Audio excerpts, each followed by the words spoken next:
من الشيطان الرجيم. بسم الله الرحمن الرحيم. إياك نعبد وإياك نستعين. اهدنا الصراط المستقيم صراط الذين أنعمت عليهم غير المغضوب عليهم ولا الضالين.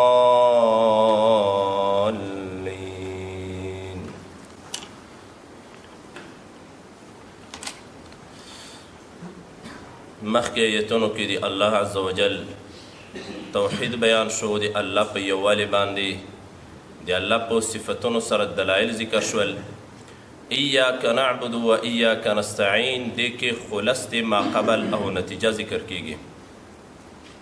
کله چې دا ثابته شو چې الله یو دی، الله هیڅ شریک هم نه لري، نو عبادت او بندگی به هم یوازې الله ته کیږي. نو دی آیتونو کې مونږه الله ته خطاب کوو، ایاک نعبد، یوازې تا ته ی الله مونږه بندگی و عبادت کوو، و ایاک نستعین، او یوازې له تا څخه مونږه مدد او کومک غواړو. دی آیت کریمه کې تخصیص موجود دی.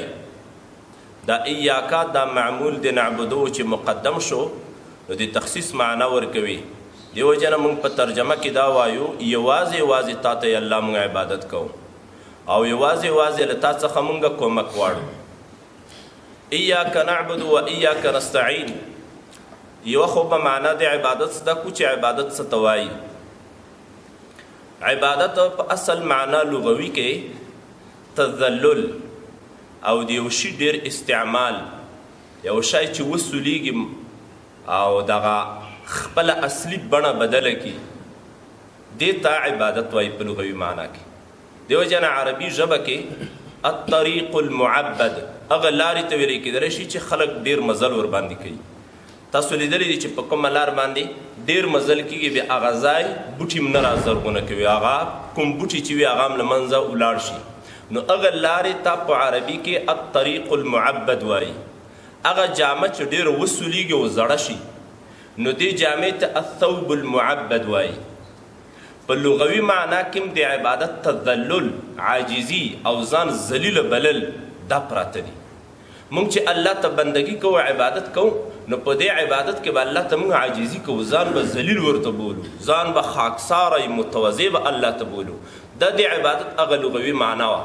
او اصطلاح کې عبادت دا عبارت دی هو التضرع، هو غایة التضرع بالطاعة على وفق ما كلف به مع اعتقاد ألوهية المعبود. دا معنا دی. یو څو ټکي په دې کې ضرور دی. انتهایی تذلل، انتهایی تضرع او عاجزي په طاعاتو کې، دی الله عز وجل په خبرو منلو کې انتهایی عاجزي کول، خو په موافق دی هغه څه چې په څه باندې دا بنده مکلف وي. مونږ په دې لمانځه باندې مکلف یو، مونږ به په دې لمانځه کې انتهایی عاجزي الله ته کوو، خو په هغه توګه باندې چې په کومه توګه د الله اوامر مونږ ته راغلي دي، حکمونه د هغې موافق چې ترسره کړو. داسې نه چې د ماسپښین 4 رکعته لمونځ مونږ 15 رکعته کوو، یا 4 رکعته د مونږ 3 رکعته کوو، یا رکوع پکې موجوده ده، د رکوع په ځای باندې سجده مونږ وکوو، یا رکوع پاکه ترنه لرې کړو، یا له ځان نه کوم شی پکې ورګډ کړو. نه، علی وفق ما کلف به. او بل قید دا پکې دا مع اعتقاد الوهیت المعبود، دا چاته چې مونږ بندگی کوو دا به د الله د خدای په صفت باندې مونږ پیژنو، دې ته به مونږ اله وایو چې دا د مونږ الله دی، دا د مونږ معبود دی، او دې ته مونږ عبادت مونږ کوو. بس دې ته عبادت ویلی کېدلی شي. انتهایی عاجزي په طاعاتو خبرو منلو دی الله عز وجل کې، او سره د عقیدې ساتنې د الوهیت د معبود، بس دې ته عبادت وایي. او دا عبادت بیا مختلف اقسام لري. عبادت بدنی، عبادت مالی. عبادت بدنی کې بیا مختلف اقسام دي. عبادت قلبی دی، زړه عبادت، زړه کې د الله دی یووالي عقیده ساتل، د مسلمانانو سره الفت او محبت ساتل، د افراط او تفریط نه ځان ساتل، دا ټول قلبي عبادات دي. د الله عز وجل په قدرتونو کې تصور کول، سوچ او فکر پکې کول، دا قلبي عبادات دي. په زړه باندې په تصور کې الله الله ویل، لا اله الا الله ویل، دا قلبي عبادات دي. لسانی عبادات، په ژبه باندې موږ لا اله الا الله وایو، دا بدني عبادات دي. سمعي عبادات، موږ په دې باندې قرآن کریم اورو، قرآن کریم په غوږونو باندې اورو، ذکر اورو ور باندې، ښې خبرې ور باندې اورو. بصري عبادات، قرآن کریم ور باندې ګورو، یو نیک انسان ته ګورو، کعبه شریفه ور باندې ګورو، مسجد ته چې کله ځو لاره ور باندې ګورو، دښمن کافرانو سره په جهاد کې دښمن ګورو لپاره د ګزار، دا ټول بیا بصري عبادات دي. حتی کې د قوي شامع عبادات هم شته. په پزه باندې عطر موږ په دې نیت باندې بویو چې د رسول الله صلی الله علیه وسلم سنت دي دا، او رسول الله صلی الله علیه وسلم د موږ ته په احادیثو مبارکو کې ترغیب راکړی ده. دا شامع عبادات دي. لامسي عبادت، دا قرآن کریم هم لمس کو، راوام خستو په د خپلو لاسونو باندې ښکلم کو، دا مې عبادات دي. مختلف عبادات دي، د لاسونو عبادات او د پښو، او مالی عبادات هم ځکه ډېر دي. فرضي زکات ته، سرسایه ده، نفلي مالی عبادات دي، نفلي صدقې دي، موږ یو چاته ورکوو. په جهاد کې پیسې مصرف کوو، په جومات کې مصرف کوو، په مدرسه کې قرآن کریم ور باندې اخلو، دا ټول بیا مالی عبادات دي. ټول په دې ایاک نعبدو کې شامل شول. دا یو عام لفظ ده، ایاک نعبدو، یوازې یوازې تا ته الله نعبدو موږ عبادت کوو. هغه که قلبي عبادات دي، که د نور بدن عبادات دي، او که مالی عبادات دي. و ایاک نستعین، ایاک نعبدو کې شرک فی الالوهیت دی باندې مرد وشو. دی الله سره په الوهیت کې هیڅوک هم شریک نشته. دی الله په صفت باندې چې مونږ بندګي ورته کوو هغه یو الله دی. او و ایاک نستعین، یوازې یوازې له تا نه الله مونږ کومک غواړو. نستعین کې علماء کرام فرمایي د الف او سین لپاره د طلب دي. عون نه مأخوذ د عون کومک ته وایي، معنا نطلب معونتک یا نطلب العون منک یا الله، موږ له تا نه کومک غواړو ای الله عز وجل، کومک را سره وکوي. دا د نستعین معنا ده. کومک دی الله عز وجل څخه په څه کې؟ دلته بیا مفعول حذف ده. فی الامور كلها، فی الدنیا والآخره، فی الدین والدنیا، په ټولو کارونو کې الله له تا نه کومک غواړو. دا عبادت چې موږ یوازې تا ته کوو، ای الله دې کې هم ته له موږ سره کومک وکوي. که ستا مدد او کومک نه وي موږ هېڅ هم نشو کولی. دا لمونځ موږ نشو کولی چې د الله مدد نه وي. دا روژه موږ نشو نیولی که د الله کومک نه وي را سره.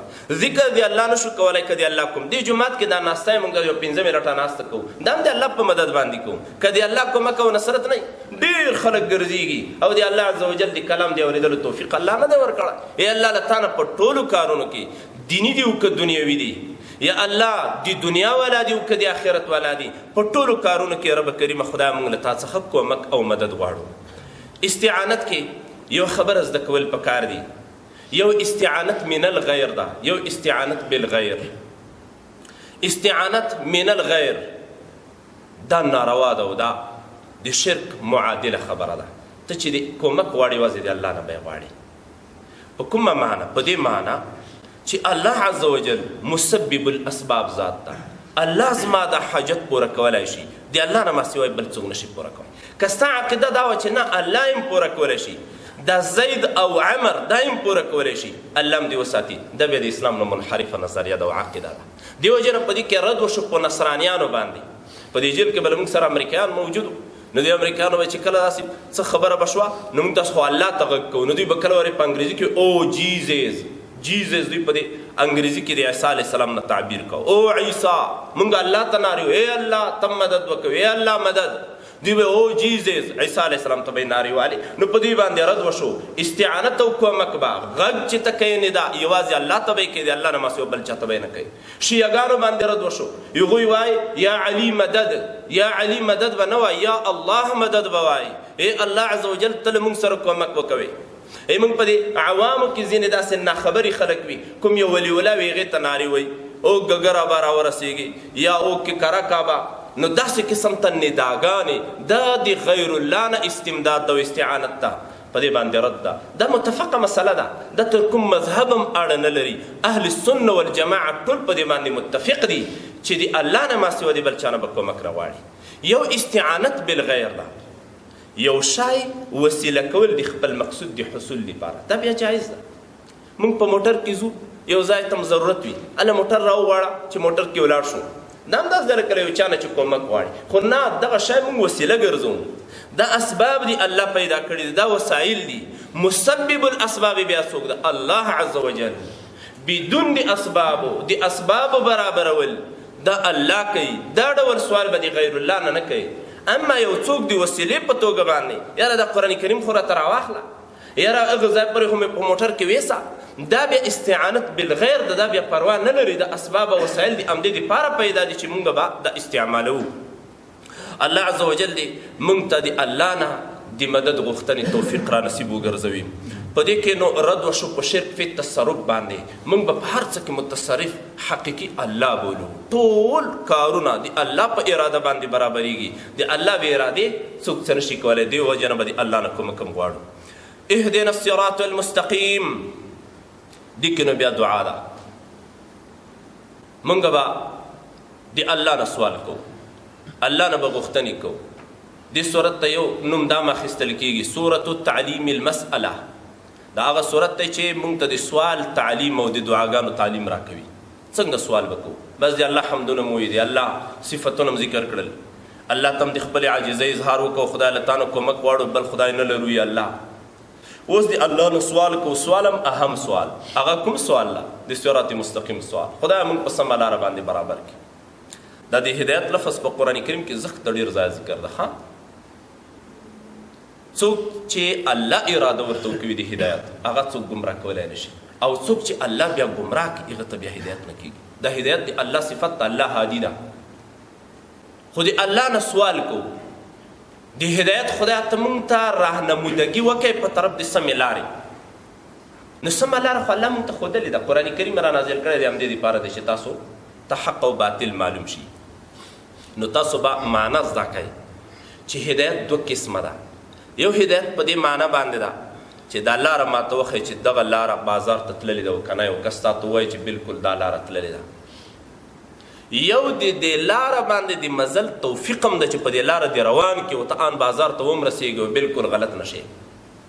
نو دلته چې موږ د الله نه سوال کوو، دا سوال تر نه کوو چې ای الله په سمه لارم برابره لاره باندې مو روان کړي، د روانولو توفیق خدای ته موږ ته راکړي. تا خو قرآن کریم موږ ته را نازل کړی، په زرګونو په لکونو کافران دي چې سره د نزول د قرآن کریم او په دې باندې عمل نه کوي، حلال او حرام پته نه ورته لګي، په سمه لاره باندې نه دي روان.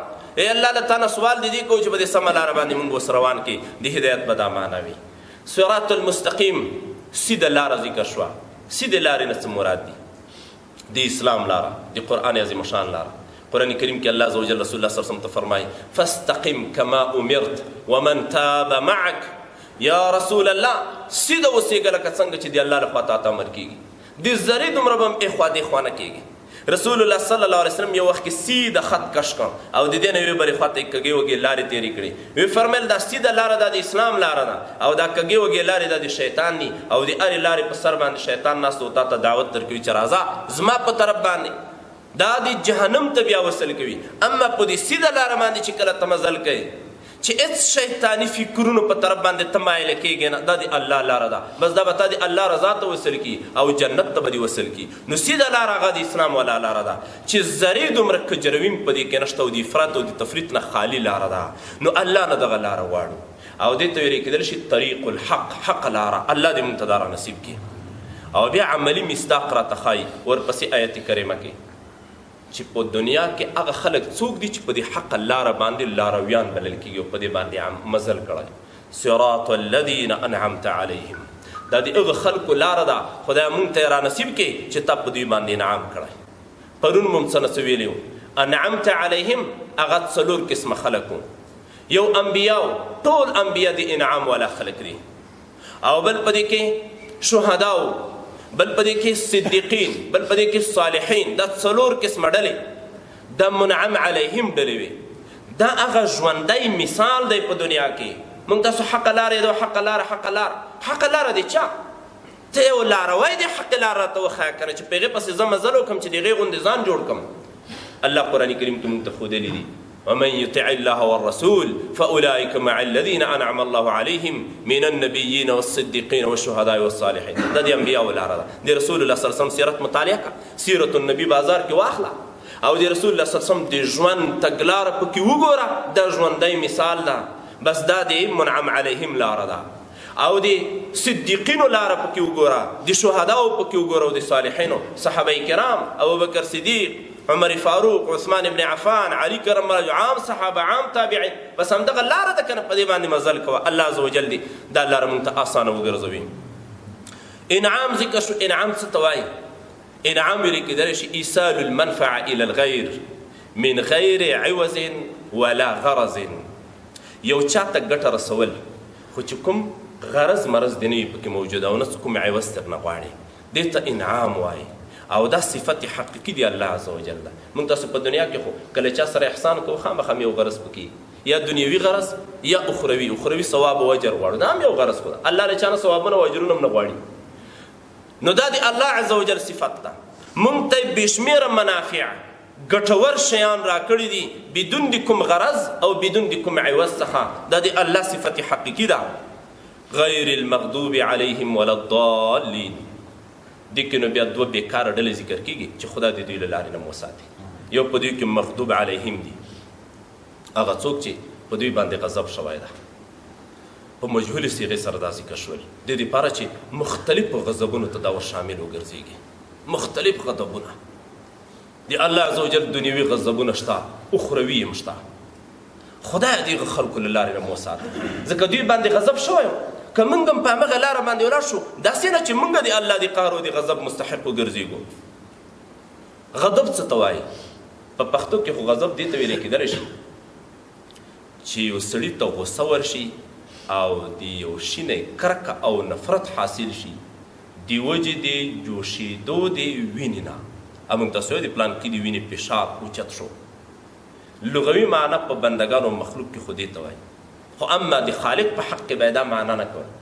د الله په حق کې د غضب معنا سزا ورکول دي په مقابل د هغه بدو اعمالو کې چې له د انسان نه صادر شوي دي. بس دې ته غضب ویلی کېدای شي. المغضوب علیهم د هغه خلکو لارې نه خدای وساتي چې په دوی باندې غضب شوی ده. سزاګانې دي الله لخوا په دوی باندې راغلي په دنیا کې او یا په آخرت کې. ولا الضالین، او یا الله د هغه خلکو له لارې نه مو وساته چې هغوی ګمراهان دي. مغضوب علیهم نه څوک مراد دی او د ضالین نه یو خو عامه معنا ده. څوک چې د خدای په غضب باندې ککړ وي. موږ تاسو پښتو کې څه وایو؟ څوک په غضب ککړ وي. د خدای په غضب چې څوک ککړ وي، خدای د غضب ککړو خلکو نه مو وساتي. هغه چې هر څوک دي بس ټول په دې کې داخل دي. خدای د ګمراهانو بېدینانو له لارې نه مو وساتي چې حق لاره دوی غلطه کړې وي، الله دوی په لاره باندې برابر مه کړي. دا چې هر څوک دي عامه معنا. ځینو مفسرینو خاصې معنی کړي، لکه امام ترمذي رحمه الله یو صریح حدیث مبارک په دې باره کې رانقل کړی چې د مغضوب علیهم نه مراد یهود دي او د ضالین نه مراد نصرانیان دي. په یهودو باندې قسمه قسمه غضبونه دي الله راغلي. بیزوګان الله ترنه جوړ کړي، خنزیران په دنیا کې ترنه جوړ دي، په چغې د جبریل باندې هلاک شوي. الله عز وجل د اسمان نور په دوی باندې را نازل کړی ده. قسمه قسمه غضبونه دي الله عز وجل په دوی باندې راغلي دي. یهودان حدیث مبارک کې د مغضوب علیهم معنا شوې ده په یهودو سره، او د ضالین معنا شوې ده په نصرانیانو باندې. دوی ګمراهانو دي، الله حق لارې پریښې وه. کله به الله ته ښځې ثابتولې، کله به الله ته زامن ثابتول، کله به عیسی علیه السلام ته د خدای نه وي. نو دا بیا ضالین خلک دي، الله عز وجل هم د دوی نه وساتي. نو د آیت کریمه لنډه معنا څه شوه؟ ای الله د پیغمبرانو، صدیقینو، صالحینو، شهداو په لارم روان کې، خو خدای د یهودو د نصاراو له لارې نه وساتي. دا سورة فاتحه په هغه امریکا کې چې کوم مسلمانان اوسېږي هغه یې وایي، په اروپا کې چې اوسېږي هغه یې وایي. او معنی څه ده؟ خدای د دوی له لارې وساتي. او دوی څنګه ان په امریکا او اروپا کې ډېر مسلمانان داسې دي چې د یهودو او نصاراو سره عام دوستي کړي، نو خپل مابین کې دوستۍ سره کړي. دوستۍ په دې معنی ښیښئ او په مسله باندې پوه نه دي. تاسو د دې پوښتنه وکوئ. موږ په هر لمانځه کې سوال دا کوئ الله د یهودو د نصاراو له لارې وساتي، ای الله د دوی له لارې نه وساتي. او دا اهمه خبره ده. او بیا قرب قیامت کې خو به ډېر خلک داسې چې د یهودو نصاراو په لاره باندې به ځي. رسول الله صلی الله علیه وسلم په یو حدیث مبارک کې لتتبعن من قبلکم، ما دې په الله قسم می تاسو به د پخوانیو خلکو اتباع کوئ. شبرا بشبر ذراعا بذراع لویش په لویش ګز په ګز باندې به د دوی اتباع کوي. یو صحابي پوښتنه وکوله یا رسول الله صلی الله علیه وسلم اليهود والنصارى یهود او نصارا یادوي. رسول الله صلی الله علیه وسلم ورته فرمایل فمن، نو بیا څوک یادوم؟ ما دوی درته یادوم کنه. بې شمېره زموږ انسانه که سیاست ده په غربي سیاستونو کې لټوي او که عقلمندي ده په یهودو او نصاراو کې لټوي او که عزت و شرافت ده په دوی کې لټوي که د ژوند تعامل ده په دوی کې لټوي که لباس ده په دوی کې لټوي که ظاهري صورت ده په یهودو او نصاراو کې لټوي که سیرت او اخلاق دي هغه په یهودو او نصاراو کې خلک لټوي. حتی کې افغانستان مسلمانانو باندې شکر وکړئ دا خو الحمدلله ډېر ښایسته ماحول جوړ ده. نورې دنیا ته چې ولاړ شئ نو مسلم او غیر مسلم به په دې چېرته وپېژنئ چې مسلمان په پتلون کې که چېرته په لمانځه باندې ودرېده نور قواره شکل ژبه خوی او عادت دا ګوتې داسې داسې کول داسې قسم ته ګوتې کول دا ټول اخلاق او ظاهر کردارونه ټول د یهودو او نصاراو په څېر باندې وي. او موږ په دې لمانځه کې الله ته سوال کوو یا الله له دوی نه مو ساتې، خدای عز وجل له دوی نه موږ ته نجات نصیب کړي. بل قول دا دی چې د مغضوب علیهم نه مراد څرګند کافر دي او د ضالین نه مراد منافقین دي. تاسو ترجمې ته غوږ ونیسئ. ایاک نعبد و ایاک نستعین. ایاک نعبد ای الله عز وجل یوازې یوازې تا ته نعبد مونږ عبادت کوو و ایاک نستعین او یوازې یوازې له تا څخه نستعین مونږ کومک غواړو. اهدنا الصراط المستقیم ای الله عز وجل ته مونږ روان کې الصراط المستقیم په لاره برابره باندې چې هغه لاره د دین ده د دین په لاره باندې په حقه لاره باندې چې د قرآن کریم لاره ده دې باندې خدای مونږ روان کې. صراط الذين انعمت عليهم لاره د هغه کسانو باندې مروان کې انعمت عليهم چې تا په دوی باندې انعام کړی چې هغه پیغمبران دي او صدیقین او شهدا او صالحین دي. غیر المغضوب عليهم ولا الضالين غیر المغضوب عليهم نه لاره د هغه کسانو چې په دوی باندې غضب شوی ده چې غضب شوی ده علیهم په دوی باندې ولا الضالین او نه لاره د ګمراهانو د یهودو د نصاراو د څرګندو کافرو د منافقینو له لارې نه خدای عز وجل موږ ته نجات را نصیب کړي. آمین. د سورة فاتحه نه وروسته آمین لوستل د سنت طریقه ده.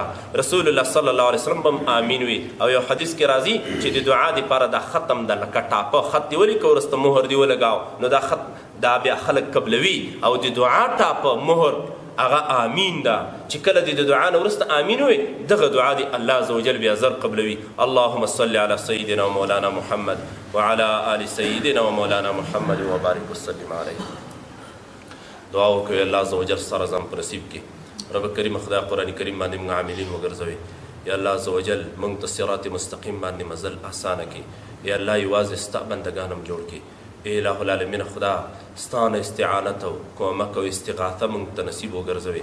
الہ العالمین خدا ته د ټولو مشکلاتو نجات ورکوونکی ذات یې. خدای زموږ ټول مشکل حل و فصل کړي. د باران په حق کې په اخلاص سره دعا وکوئ. رب کریم خدا زموږ ونې او بوټي زموږ ځمکه زموږ انسانان زموږ عام حیوانات خدا تږي دي اوبو ته ضرورت لري. رب کریم ته په موږ باندې ورحمېږه. الہ العالمین د دې رمضان المبارک د روژې له برکته د دې قرآن کریم د ترجمې له برکته خدای په موږ باندې ورحمېږه. یا الله په موږ باندې په قدر د ضرورت د رحم بارانونه ووروه. صلی الله تعالی علی رسوله خیر خلقه.